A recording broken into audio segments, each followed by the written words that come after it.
आप सब जानते होंगे कि आम आदमी पार्टी जम्मू कश्मीर के जो स्टेट प्रेसिडेंट है और एमएलए डोडा, जो किसी तारुफ के मोहताज नहीं है, जिनको आज जम्मू कश्मीर का एक एक बच्चा जानता है, उनके ऊपर आज से 2 दिन पहले एफआईआर लगी थी, जो डीसी डोडा की तरफ से उनके ऊपर एफआईआर लॉन्च हुई थी।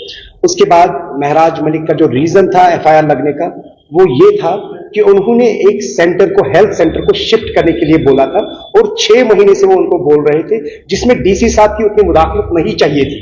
उसमें एक बीएमओ का काम था, एक छोटा सा पब्लिक हेल्थ सेंटर है, उसको शिफ्ट करना है, जिसमें सीएमओ या बीएमओ मुदाखलत करके उसको शिफ्ट करते, या कोई कमेटी। मलिक साहब बहुत पोलाइटली उनको बोल रहे थे, लेकिन डीसी डोडा टच से मस नहीं हो रहे थे। महराज मलिक ने उनको मिलने के लिए कहा, उन्होंने मना किया। महराज मलिक ने डीसी डोडा को कॉल किया, उन्होंने मना किया। उसके बाद महराज मलिक सोशल मीडिया पे लाइव आए, जो वीडियो आप सबने देखा होगा, जिसमें सब लोगों ने बोला कि महराज मलिक गुस्सा करता है। महराज मलिक का गुस्सा होना या महराज मलिक का वैसे बात करना, उस पर हम सबको सोचना है, आखिर महराज मलिक ने गुस्सा क्यों किया। जब ब्यूरोक्रेट्स डिक्टेटर बनते हैं, तब एक अवामी नुमाइंदा जो होता है, जो पब्लिक रिप्रेजेंटेटिव होता है, उसको आवाज उठानी होती है अपने लोगों के लिए। तो महराज मलिक साहब ने आवाज उठाई। आवाज उठाने के बाद उनके ऊपर जो है एफआईआर लगी। एफआईआर लगने के बाद महराज मलिक चुप नहीं बैठे, क्योंकि महराज मलिक अवाम की आवाज है और एक इलेक्टेड बंदा है। तो उसके बाद आज सुबह मॉर्निंग में जब महराज मलिक को अपने इलाके का दौरा करने के लिए निकलना था, तो उनको डाक बंगलों में डिटेन किया गया था। उनको एक किस्म का आप कहेंगे डाक बंगलों में ही उनको नजरबंद किया गया था। उसके बाद जब महराज मलिक साहब वहां से निकलना चाहा, तो उन्होंने अरेस्ट किया है। अभी बहुत सारे लोग बोलते हैं कि कुछ पीएसए दिया है। हमारे पास जो इंफॉर्मेशन है, उसको भदरवा के साइड लिया गया है, या वहां के जेल में, या कुछ लोग हमें बोलते हैं कि उसको कुठवा लिया गया है। दूसरी बात जो हमारे पास पहुंची है, वो ये है कि महराज मलिक साहब के ऊपर जो है पीएसए लगी है। मैं आप मीडिया के बरादरी को आज इसलिए यहां बुलाया, कोई गरीब की बात करता है या गरीब की आवाज बनना चाहता है, उनके ऊपर ड्रैकोनियन लॉज क्यों लगाए जाते हैं। ऐसे पीएसए जैसे कानून यहां पे जो लाए गए हैं, या जो भी कानून, जो भी ब्लैक लॉज जम्मू कश्मीर में है, और आप एक इलेक्टेड रिप्रेजेंटेटिव को, जो बंदा लोगों ने चुना है, जिसको लोगों ने वोट दिया है, जिसको सिर्फ न कि देश में बल्कि विदेश से फैन फॉलोइंग है महराज मलिक की, तो आप उसको आज पीएसए लगा रहे हैं। ये कौन सा इंसाफ है। आपने ये लड़ाई सिर्फ जम्मू कश्मीर की नहीं है, ये लड़ाई दिल्ली से शुरू हुई थी, जब अरविंद केजरीवाल जी ने, आम आदमी पार्टी के जो हेड है, जब उन्होंने दिल्ली में आवाज उठाई थी, तो उनको अरेस्ट किया गया।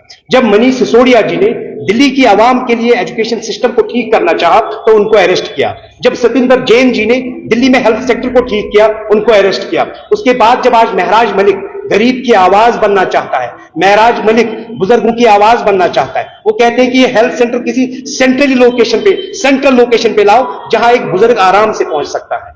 ये लड़ाई है, और इस लड़ाई को हम अब आगे लेंगे। कैसे आगे लेंगे।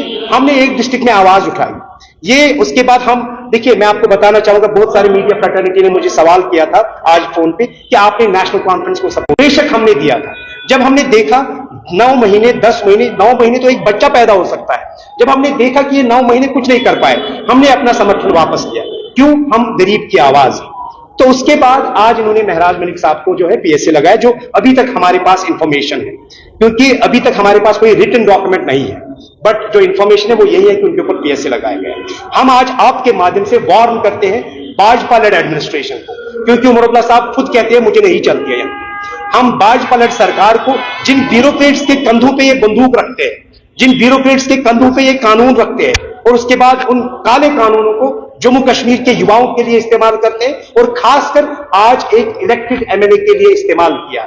हम कड़ी अल्फाजों से इसकी मजम्मत करते हैं, और मजम्मत करने के साथ साथ हुकूमत जम्मू कश्मीर को, और खासकर भाजपा लेड सरकार को और एलजी एडमिनिस्ट्रेशन को वार्न करते हैं कि अगर आप लोगों ने महराज मलिक को आज शाम तक सही सलामत अपने घर नहीं पहुंचाया, तो आप जम्मू कश्मीर में सैलाब देखेंगे, आप जम्मू कश्मीर में इनकलाब देखेंगे। हम नहीं डरते हैं भाजपा से। हमने ये ऐलान किया है पहले कि भाजपा के खिलाफ हमारा ऐलान जंग है। हम खुलेआम बोलते हैं भाजपा जम्मू कश्मीर के लिए नासूर है।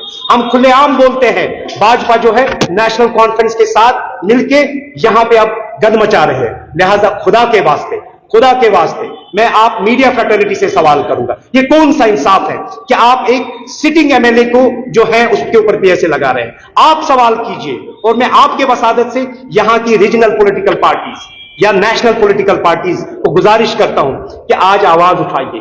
अगर आप आज आवाज नहीं उठाएंगे, कल को यहां के सभी लीडर्स को जो है जेल में लिख देंगे। हमारे हजारों लाखों नौजवान जेल में हैं, उस पर बात नहीं होती है, और अब आप इलेक्टेड लोगों को भी जेल भर रहे हैं। ये कौन सा कानून है? जैसे एक एमएलए जो होता है वो इलाके का रिप्रेजेंटेटिव होता है, एक मॉडल होता है इलाके में, लेकिन वही जो रिप्रेजेंटेटिव जब इंग्लिश लैंग्वेज इस्तेमाल करेगा, बताइए क्या इम्पैक्ट कर सकता है इसको? देखिए, अभी जो लैंग्वेज पे मैं आपको बताना चाहूंगा, आप अगर यही सवाल डीसी डोडा से करेंगे, आप डीसी डोडा को बोलिए क्या महराज मलिक ने आपको कॉल किया था? क्या महराज मलिक ने आपको मिलना चाहा था? महराज मलिक जो है, महराज मलिक एक पढ़ा लिखा इंसान है। अगर महराज मलिक जो है पॉलिटिक्स में नहीं आता और फिर प्रिपरेशन करता आईएएस, केएस या आईपीएस के लिए, वो भी आईएएस बन सकता था, लेकिन उसने ये वाला रास्ता चुना, पॉलिटिक्स का रास्ता। उसका मतलब ये नहीं है कि कोई आईएएस या आईपीएस या केएस ऑफिसर है। देखिए, हम बहुत इज्जत करते हैं, मैं कश्मीर में हूं, कोई एक ऑफिसर आपको बताए कि हमने आज तक बदतमीजी की है, लेकिन उसका मतलब ये नहीं है कि आप अफसरशाही जो है या तानाशाही करेंगे, ठीक है ना। उन्होंने अप्रोच किया था, लेकिन उनका ईगो हर्ट होता है। आप अगर खुद जाएंगे डोडा में, आप तहकीक करेंगे, अगर महराज मलिक के ऊपर गलती है, मैं मीडिया के सामने जो है माफी मांगता हूं।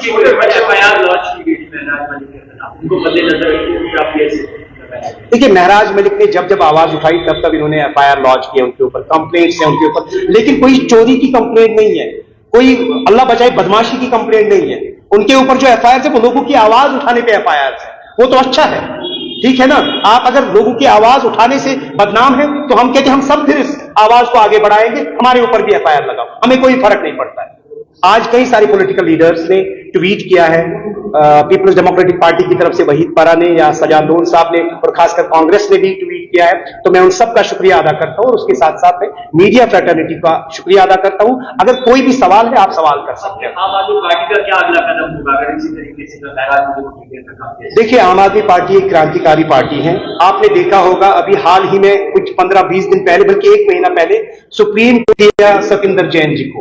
आप देखेंगे आने वाले टाइम में जेएनके गवर्नमेंट खुद बोलेगी और जेएनके पुलिस खुद बोलेगी कि महराज मलिक जो है ये गलत हुआ है और इसको जो है हम क्लीन चिट दे रहे हैं। अरविंद केजरीवाल जी को भी जेल दिया गया था, उसके ऊपर कई सारे इल्जाम लगाए थे, फिर वो साबित नहीं कर पाए।